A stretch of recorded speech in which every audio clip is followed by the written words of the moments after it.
Acompaña a Paco Rodríguez en un diálogo con personajes que marcan la vida interna y externa de la Ibero. Bienvenidos a Cara, el espacio de entrevistas y discusión de los temas que a ti te importan.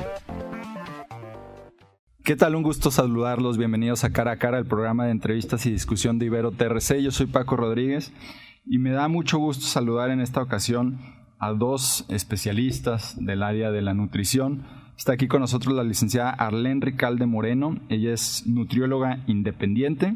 Gracias, licenciada. Muchas gracias por la invitación de la Ibero a estas jornadas académicas. Y está también con nosotros el doctor tocayo Francisco Enrique Gómez Rodríguez del Instituto Nacional de Ciencias Médicas y Nutrición Salvador Subirán. Doctor, hola, gracias. Gracias, buenos días, gracias por la invitación. Bueno, ellos dos están aquí con nosotros, ya lo decía la licenciada Arlén, para participar en las segundas jornadas de nutrición que organiza aquí la Universidad Iberoamericana, y ellos van a tener cada uno de ellos una plática distinta.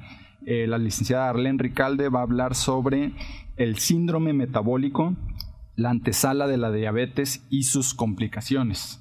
Mientras que el doctor Enrique Gómez va a hablar sobre la interacción entre nutrición e inmunología. Pues si quieren, empezamos por las mujeres, la licenciada Arlén, nutrióloga independiente, que nos hable un poco sobre la plática que tendrá en unos momentos más con los chicos de la Universidad Iberoamericana. Pues, ¿qué es eso del síndrome metabólico y cómo se relaciona, licenciada, con el tema de la nutrición? Bueno, es un tema que hemos venido tratando en las últimas 2 décadas de manera muy insistente, porque bueno, pues como ya muchos sabemos y como hemos estado oyendo a lo largo de los últimos años, estamos viviendo una epidemia muy importante de obesidad a nivel nacional y a nivel mundial, de hecho. Y bueno, el hecho de que haya aumentado de esta manera la obesidad, pues ha venido acompañado de diversos signos, síntomas y padecimientos asociados a la misma, que pues ponen en riesgo, por supuesto, la salud a corto, mediano y largo plazo por lo que es el desarrollo de enfermedades crónico-degenerativas, sí, como son la diabetes, la enfermedad cardiovascular, que están íntimamente relacionadas y reunidas como tal, con grandes consecuencias, pues tanto a nivel personal, familiar, institucional y económico, ¿no? El síndrome metabólico, de hecho, reúne diversos signos y síntomas que pueden desencadenar a corto, mediano y largo plazo en problemas crónico-degenerativos muy importantes y bastante devastadores. O sea, el síndrome es un conjunto de padecimientos. Así es un conjunto de signos y síntomas que pueden desencadenar en enfermedades crónicas como la diabetes, como la enfermedad cardiovascular, con todas sus consecuencias. ¿Qué serían cuáles, por ejemplo? Por ejemplo, un incidente agudo podría ser un infarto al miocardio, un accidente cerebrovascular, por ejemplo, ¿no? Pero ¿qué padecimientos, qué características, o sea, cuál sería este conjunto de enfermedades que conforman este síndrome? El síndrome metabólico está caracterizado por obesidad central. La obesidad central es aquella que se ve expresada por una cintura, en el caso de las mujeres, mayor a 88 centímetros, bueno, entre 80 y 88, dependiendo de la población de la que estemos hablando, y en el caso de los hombres de 102 centímetros. Ya aumentó, antes era de 100, ¿no? Ya aumentó, ya nos dieron 2 centímetros por ahí.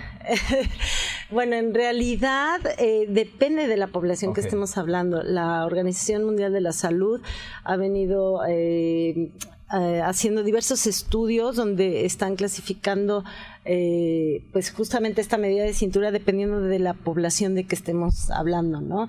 Actualmente se considera para algunas poblaciones 80 centímetros de cintura para mujeres y 90 centímetros para hombres. Antes estábamos empleando el punto de corte de 88 y 102 centímetros respectivamente. ¿Y qué tan común, licenciada, es este síndrome, sobre todo aquí en la población en México? Bueno, se ha vuelto muy común, porque no solo engloba la obesidad, sino también engloba lo que sería problemas de hipertensión arterial, que pueden llevar como consecuencia pues un accidente vascular, ya sea cerebral, o pueden llevar a, como una consecuencia un problema agudo del corazón, por ejemplo, un infarto, cardio. ¿Pero habrá alguna estadística de cuántos de cada 10 mexicanos padecen este síndrome? Digo, yo sé que a lo mejor tenemos una estadística de obesidad en el país, que sobre todo estamos en Coahuila y Torreón, que es una de las entidades y una de las ciudades con los mayores niveles de obesidad, por cierto. Así es. Pero no sé si hay alguna estadística específicamente de este síndrome metabólico. En realidad, bueno, de acuerdo a la encuesta de Medio Camino de la ENSANUD, exactamente, no está claro exactamente cuántos mexicanos la están padeciendo. Sin embargo, por ejemplo, se ha hecho una evaluación de cuántos llegan a padecer diabetes, por ejemplo, claro, o cómo ha ido incrementándose la diabetes en las últimas décadas, o la enfermedad cardiovascular, y se ha vuelto tan importante que lo que es la diabetes y la enfermedad cardiovascular se han vuelto las principales causas de muerte en nuestro país, claro, por ejemplo. Sí.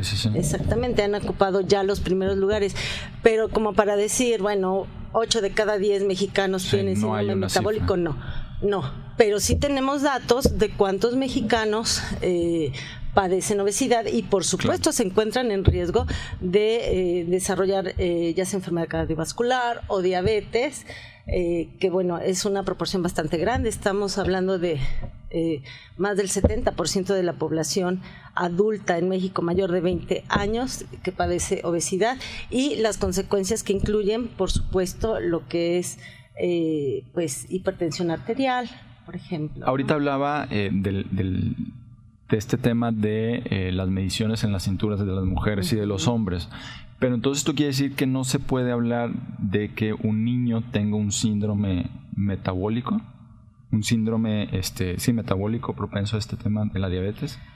En realidad sí se está empezando a documentar y a caracterizar esta condición como tal. Cada vez encontramos más niños que tienen problemas de colesterol, de triglicéridos, claro, que son otros de los parámetros para pues clasificar a un individuo dentro del síndrome metabólico. No solo la medición de cintura, que esta no aplica por supuesto en niños, claro, porque no, bueno, en México no tenemos todavía todos los parámetros específicos, pero sí podemos evaluar lo que es el colesterol, los niveles de colesterol, de triglicéridos y las fracciones de colesterol de alta, baja densidad, que pues nos dan una idea bastante clara de lo que sería el síndrome metabólico y del aumento de riesgos de desarrollo de enfermedad cardiovascular. Es decir, que no necesariamente tenemos que palomear todas estas características para englobar el padecimiento de un síndrome metabólico, es decir,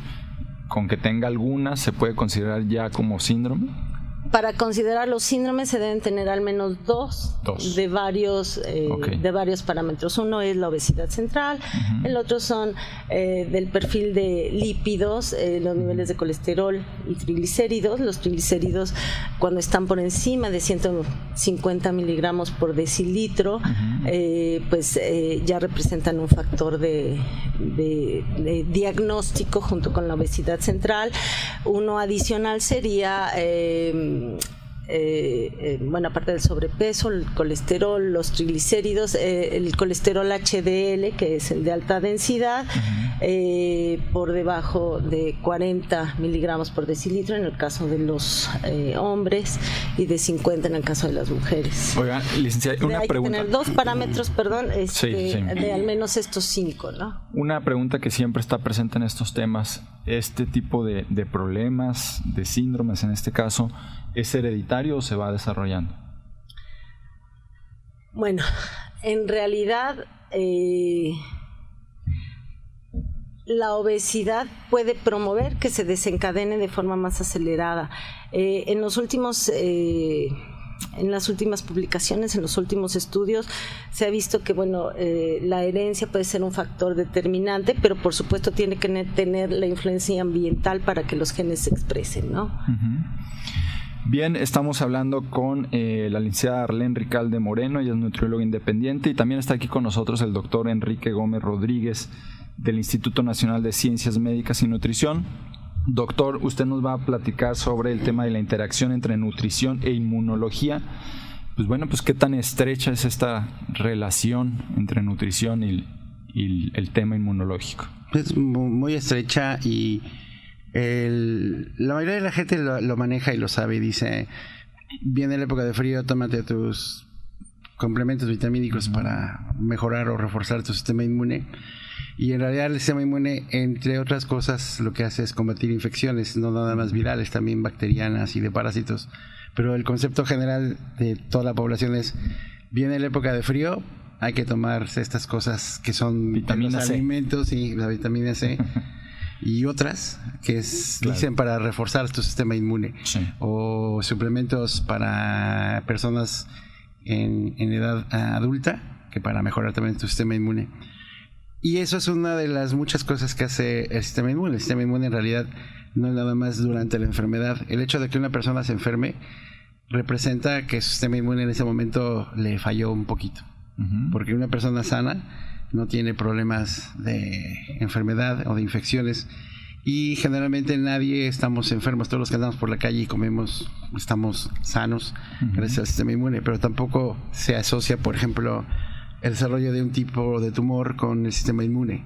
Todos los días hay mutaciones, todos los días hay cambios en las células y el sistema inmune se encarga de eliminar esas células mutantes. Sin el sistema inmune apropiado, moriríamos de cáncer, de tumores, de autoinmunidad, de diabetes. Claro.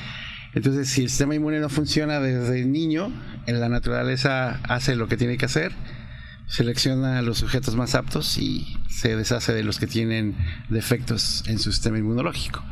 Ahora, como es un sistema que está cambiando constantemente, todos los días se renuevan las células, casi todos los días, requiere un aporte constante de todos los nutrimentos. Aquí Arlene se sabe perfectamente los grupos de alimentos, que nada más se los menciono para recordárselos, que son hidratos de carbono, proteínas, lípidos y los otros que están en menor cantidad, pero no por eso menos importantes, vitaminas y los nutrimentos inorgánicos.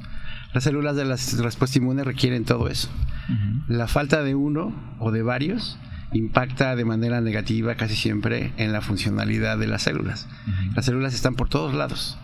Incluso hay sitios en donde se tiene, es como un Tupperware perfectamente sellado, no se permite el paso del sistema inmune porque si no se vuelve loco, ¿no? Se descontrola. Uno de ellos es el sistema nervioso central. No hay sistema inmune en el cerebro ni en la médula ósea, por motivos que podríamos pasar horas discutiendo, pero no hay sistema inmune ahí. Pero el resto del cuerpo todo está bañado por células de la respuesta inmune, entonces hay que darle de comer al sistema inmune todos los días. O sea, una mala nutrición modifica un sistema inmune. Una mala nutrición hacia arriba en exceso o una mala nutrición hacia abajo o en deficiencia. Aquí el caso de la obesidad que platicaba mi querida amiga Arlene, del síndrome metabólico, también estas personas que tienen excesos, colesterol elevado, hipertensión, presentan un problema de inflamación y todos asociamos la inflamación como un proceso en donde yo me corto, se infecta y entonces esa zona queda muy sensible, se irrita, se pone roja, aumenta su volumen y se siente calientito, ¿no? Entonces ese es un proceso inflamatorio. Y al cabo de unos días desaparece. Entonces la inflamación lo estudiamos como un proceso benéfico. Pero hay enfermedades como el síndrome metabólico en donde por consecuencia de la obesidad se presenta inflamación crónica y no hay manera de apagar esa inflamación. Y la inflamación crónica a largo plazo sin control es perjudicial. Claro. ¿Y cómo varía en hombres y mujeres, en niños, en adultos mayores, por ejemplo, todo el tema nutricional con el sistema inmune? Bueno, para empezar, los niños nacen sin sistema inmune. Ahorita estamos haciendo... se va alimentando ese sistema inmune. El recién nacido no tiene defensas. Las primeras defensas las adquiere desde el útero, cuando está todavía en la etapa de desarrollo fetal. Y antes de nacer, que todavía está conectado a su mamá, la mamá le pasa anticuerpos de ella a través de la placenta a la sangre del niño. Y desde que nace, que lo empieza a amamantar, le pasa sus anticuerpos, la mamá, y células ya con especificidades muy características a través de la leche, a través de la lactancia. Y conforme el niño va viviendo, pues pesca un poquito más de la famosa cosas que están de moda como la microbiota de la vagina. Sí. Entonces el niño se coloniza. Por eso se coloniza tan eficientemente, porque el niño no tiene defensas, no tiene nada de defensas. Tiene que empezar él solito a empezar a hacer su sistema inmune. Entonces necesita tener contacto para que el propio sistema inmune del niño se eche a andar y empiece él mismo a funcionar. De otra manera nunca va a funcionar bien. Hay una teoría muy interesante de que el exceso de limpieza en la casa a la larga le cobra la factura a los niños, a los adultos. Claro. Se vuelven más alérgicos, tienen más asma, tienen padecimientos inmunológicos con mayor frecuencia. Suena un poquito discriminatorio, pero los niños que tienen mayor poder adquisitivo, que nacieron en casas donde había más mamás medio, ¿cuál sería la palabra correcta? Fanáticas de la limpieza, limpian todo, y entonces no dejan que los niños tengan contacto con y a la hora que alérgenos y antígenos ambientales, claro. Entonces cuando son adultos tienen contacto con ellos y el sistema inmune no sabe qué hacer con ellos y reaccionan de manera descontrolada. Pero eso se podría aplicar también al tema nutricional. Por supuesto. Sí. Es lo que estoy diciendo. Si yo lavo mis trastes constantemente y los desinfecto, no estoy dejando que un poquito de la comida, un poquito del cochambre, un poquito de lo que le llaman el sazón, quede ahí en la... O sea, por eso alguien, perdón por no, para eso estamos. Pero a lo mejor por eso alguien se enferma más fácil del estómago. Claro. O sea, por ejemplo, yo me jacto de ser una persona que rara vez, es más, no recuerdo la última vez que yo me enfermé del estómago. Sí. Porque yo desde siempre he comido en la calle o en cualquier lado y siempre he comido de todo, etcétera. Y pues realmente ninguna comida a mí me hace daño. O sea, a lo mejor alguna no me gusta, pero ninguna me hace daño. Ninguna. ¿Tienes un buen sistema inmune? Ajá.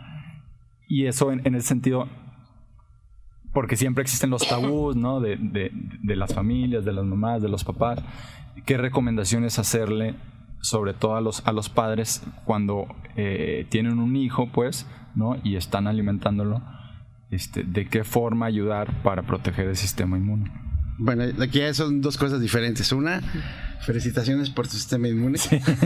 Eso habla que constantemente lo mantienes estimulado con antígenos de la calle, comida, completamente. Lo cual es normal y lo más común. Y nos hemos vuelto más dependientes. Yo sigo el ejemplo de ustedes como buenos nutriólogos, y yo sí, como no en la calle, tampoco estoy diciendo vámonos a la calle. Sí, no, estoy diciendo no le tengan miedo a comer un día en la calle, porque comer en la calle, si eso fuera maléfico, yo hubiera acabado con la mitad de la población en todo el país. La mitad del país come en la calle. Y la otra es que el exceso en el consumo de productos industrializados también favorece a que uno desarrolle ciertas reactividades muy extrañas e inespecíficas a ellas. Volviendo al asunto de yo puedo comer lo que quiera y no me enfermo. Eso es cierto porque, en primer lugar, hay que hacerlo. Hay que comer de todo. Y como le digo a la gente, uno come sabroso. Anoche fuimos a cenar carne aquí deliciosa, con su respectivo pasacarne. Y estaba bien cocinado, perfectamente sazonado. Pero una cosa que les puedo decir es que no existe un solo alimento estéril. Todos los alimentos traen una carga bacteriana. Por supuesto. Las normas oficiales de la Secretaría de Salud dice hay un máximo de bacterias coliformes en el agua, en los yogures, en la carne, en cualquier producto. Entonces no viene estéril. Todos los alimentos traen bichos, traen bacterias, traen unidades formadoras de colonia, sea bacteriana, viral o de otros microorganismos. Eso nos lo comemos y no hacemos una reacción ni alérgica ni muy violenta hacia toda esa carga bacteriana y antigénica que está en los alimentos. Ahora, hay otra cosa que siempre les digo y nadie lo considera. Uno ve un pedazo de carne cocido que está chisporroteando en su grasa en el sartén todavía, y lo primero que piensa es qué rico me lo voy a comer. Lo que uno no piensa es que eso tiene DNA de la vaca, o del pollo, o del pez, o de la papa. Sí. Y aparte tiene DNA bacteriano, o de levaduras, o de otros microorganismos. Todo eso me lo voy a comer yo. Va a pasar por mis intestinos, proteína de vaca, y no hago una respuesta alérgica a las vacas. Ni incorporo el DNA de esas comidas en mi propio ácidos nucleicos. No me empieza a salir pezuñas, ni cuernos, ni escamas, ni plumas por comer pollo o pescado. Entonces todo eso tiene que estar perfectamente regulado a nivel del intestino. Es una de las cosas de las que yo voy a hablar el día de hoy, que como nutriólogos se les enseña que la comida es muy buena, que si proteína de alta o bajo valor biológico, que si las proporciones de energía distribuidas en cuanto de lípidos, que esos lípidos, cuánto es grasa saturada, cuánto es insaturada. O sea, tienen un esquema bastante ya establecido, el cual ha funcionado bien por toda la historia. Alguna vez no sé si se han preguntado de dónde salieron esos porcentajes de la distribución de los nutrimentos energéticos. Claro. ¿Por qué el 60% de hidratos de carbono? ¿Por qué 15% de proteína? ¿Por qué 25% de lípidos? Haciendo un análisis de cualquier dieta, de cualquier habitante del planeta Tierra, a eso se circunscribe, alrededor de esas proporciones. Así es como funciona la naturaleza. Un exceso de eso afecta la respuesta inmune. Un exceso de carga bacteriana te provoca una enfermedad. Una reducción en la ingestión de cualquiera de estas cosas a largo plazo impacta no solamente al sistema inmune, impacta a la salud en general. Uno lo empieza a ver como pérdida de peso, y lo primero que se pierde de peso no es por agua, sino por músculo. Entonces aquí Arlene ya está sintiendo en la cabeza como diciendo, sí, ya sabemos. Pero entonces, por ejemplo, una persona obesa tiene un sistema inmune más frágil. Sí. Hay más frecuencia de desarrollo de tumores en personas con obesidad. Claro, hay personas que están delgadas y desarrollan un tumor. Es la clásica asociación. Mientras más obeso, más tumores, sí. ¿Esa es la causa? No. Simplemente es una asociación. También hay personas muy delgadas que desarrollan cáncer de pulmón y nunca han fumado, y fumadores de toda la vida y no lo desarrollan. Hay una asociación entre el aumento de peso, obesidad, y el desarrollo de ciertos tipos de cáncer, principalmente de tubo digestivo. Doctor, entonces, ¿cuál es la relación del sistema inmune con las personas que son alérgicas a una comida, por ejemplo? O sea, ¿va relacionada? Sí, claro. Hay dos teorías. Una es que se debió a una mal orientación alimentaria. Está este periodo de transición entre la lactancia y la incorporación de nuevos alimentos en los niños, que se llama ablactación. Es poco a poco ir dejando de consumir leche de la mamá y empezar a introducir alimentos. Entonces, los nutriólogos lo que les enseñan es que hay que incorporar proteína que tenga poca actividad alergénica en los niños, justamente para no hacer que el sistema inmune reaccione de manera violenta, y hay un esquema de ablactación que es utilizado universalmente. También existe la parte genética, aunque a uno lo hayan ablactado correctamente, si hay una carga, ahí sí hay una carga genética importante, que está dado por la misma respuesta inmune. Tiene sus propios genes que predisponen a ser alérgico o no, ahí sí hay una carga genética muy importante. Y la otra es que cuando estas barreras que forman los epitelios se dañan por desnutrición, hay un paso también de, como lo dije, uno come comida a todos los días de origen vegetal o de origen animal que trae una carga bacteriana. Si esas barreras se rompen o se pierde la integridad, muchos de esos antígenos pueden penetrar al organismo y simular que son parte de la dieta, y entonces uno reconoce, se llaman así, ¿no?, antígenos dietarios o péptidos bacterianos, que hacen una cosa que se llama mimetismo molecular. Ya me voy a quedar callado porque son muchos términos muy complicados, pero lo que hace el sistema inmune es se le engaña de manera no intencional, y entonces empieza a atacar muchas, incluso componentes del propio cuerpo. Entonces ahí vienen algunos problemas de autoinmunidad, porque ese mimetismo molecular con las bacterias parecen o simulan estructuras normales en el cuerpo. Entonces se pueden desarrollar también alergias o algunos síndromes de autoinmunidad. Pues la nutrición es muy importante. Es muy importante. Mucho. Y ahora que menciona eso, doctor, de que la nutrición es muy importante, ya para terminar, preguntarles a ambos, ¿no? Sabemos que existe un problema grave, ya lo decía la licenciada Arlene, de obesidad en México, pero desde hace varias décadas se habla de políticas públicas para atender el tema. ¿Qué está fallando, pues, para que sigamos teniendo estos niveles? Bueno, en mi muy particular opinión, lo que está fallando es el enfoque únicamente hacia la forma de enseñar sobre alimentación. No necesitamos necesariamente enseñar a la población nutrición como tal, sino pues ahora sí que regresar al consumo de alimentos frescos más que industrializados, sin satanizar los alimentos industrializados, y sobre todo el mayor enfoque creo que debe estar hacia lo que es la actividad física.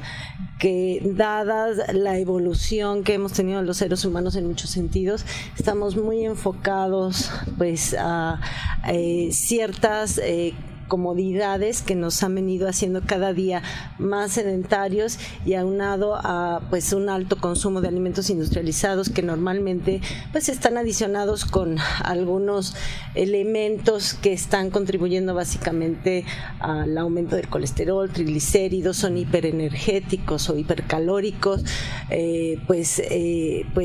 todo el consumo de este tipo de alimentos pues ha venido contribuyendo junto con la falta de actividad física y una serie de comodidades al desarrollo de la obesidad, ¿no? Uh-huh. Entonces las políticas públicas creo que deben estar más enfocadas pues al fomento del consumo de alimentos frescos, que bueno, eso tiene muchísima más carga atrás de lo que parece, y pues al desarrollo de una actividad física o al fomento de la actividad física en la población. Uh-huh. O sea, no nada más, doctor, es esta cuestión prohibitiva, ¿no?, que se quiso impulsar en algún momento en la escuela, de prohibir la comida chatarra y relacionado con el tema de la activación física, pues no nada más la materia de educación física debería de ser darles el balón y órale, jueguen y ya, ¿verdad? Claro. De hecho, bueno, si nos remontamos a la infancia, por ejemplo, en el caso de Enrique o mío, hace algunas décadas, nosotros yo creo que comíamos tanta o más azúcar que los niños actualmente, o tanta o más grasa, incluso saturada de la que comen los niños actualmente. Sin embargo, pues todos jugábamos en la calle. Nos movíamos de manera muy constante, no empleábamos el automóvil para todas nuestras actividades, nos movíamos mucho más, no estábamos sentados atrás de una pantalla todo el día. Estos son factores que han influido de manera muy importante en el desarrollo de la obesidad y sus consecuencias, que finalmente el síndrome metabólico y el desarrollo de enfermedad cardiovascular, diabetes, pues finalmente está influenciado por esta falta de actividad física, por una alimentación inadecuada en combinación con lo que acabo de mencionar, con actividad física, que finalmente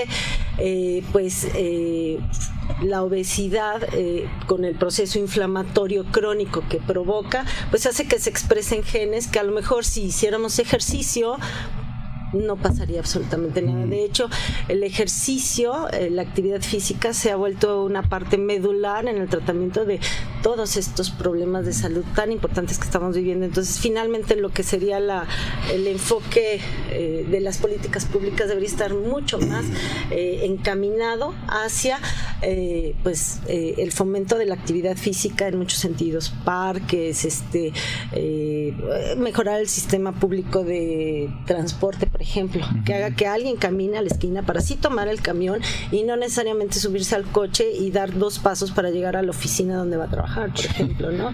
Factores, son cosas muy sencillas que se han ido perdiendo, pero que podrían pues enfocarse de manera muy importante para reducir estos problemas de salud pública tan importantes. Y un problema de salud pública que dicho sea de paso, no sé si ustedes lo noten, pues no se ve o no se permea dentro de los candidatos a la presidencia que actualmente están compitiendo, ¿no? Que serán elegidos el próximo 1 de julio, sobre todo teniendo en cuenta este contexto de que esta, no sé si llamarle epidemia de obesidad, la diabetes, pues, está tronando al sistema de salud en nuestro país y pareciera que no está haciendo eco, al menos en las propuestas de los candidatos. No sé si coinciden.